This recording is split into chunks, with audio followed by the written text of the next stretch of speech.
દેશમાં અનેક જગ્યાઓ પર અનામતને લઈ આંદોલનો થઈ રહ્યા છે, તો બીજી તરફ અનેક સમાજોમાં આજે પણ અનામત હોવા છતાં લોકો પછાત છે। તેવામાં સુપ્રીમ કોર્ટે આજે મહત્વપૂર્ણ ટિપ્પણી કરી છે, જેમાં સુપ્રીમ કોર્ટના ન્યાયાધીશોની બંધારણીય બેન્ચનું એવું માનવું છે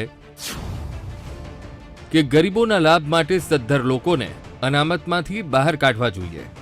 આઈએએસ આઈપીએસના સંતાનોએ અન્ય ગરીબ બાળકો માટે અનામત છોડી દેવી જોઈએ। ગરીબોના લાભ માટે ધનવાન લોકોને બહાર કાઢવા જોઈએ।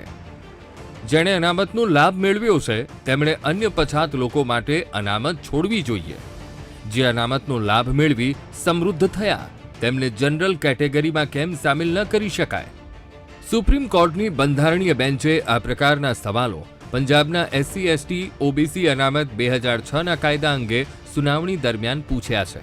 જો કે સાથે સાથે એવું પણ કહ્યું છે કે અનામતને લઈને આ માત્ર અમારો મત છે। અનામતમાંથી કોને બહાર કાઢવા અને કોને નહીં તે સંસદનું કામ છે।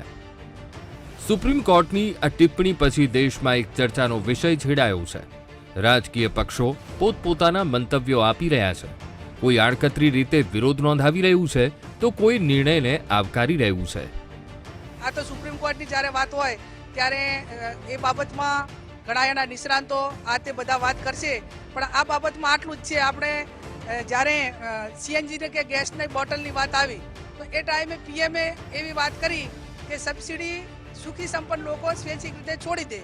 એમ આ જે રિઝર્વ છે એસસી એસટી ઓબીસી અનામત, એમાં પણ જે લોકો લાભ લેવા નથી માગતા અથવા તો એ પોતે સક્ષમ છે તો આવા લોકો વિચારે એ ખૂબ જરૂરી છે।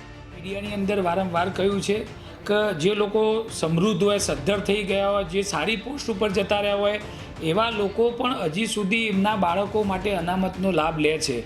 તો એમના સમાજના જ લોકો આજે છેવાડાના ગામડાના લોકો હજી મહેલું ઉપાડતા હોય છે, કેટલા ખેતી કામ કરતા હોય છે, નાની મોટી નોકરી કરતા હોય છે। તો આવા લોકોના બાળક માટે જો આવા સમૃદ્ધ થયેલા લોકો, સક્ષમ લોકો જો અનામતનો લાભ નહીં લે અને એના માટે છોડશે તો એમના જ સમાજના લોકોને આના નોકરીઓનો લાભ મળવાનો છે અને એમનું જ ઉજળું ભવિષ્ય થવાનું છે।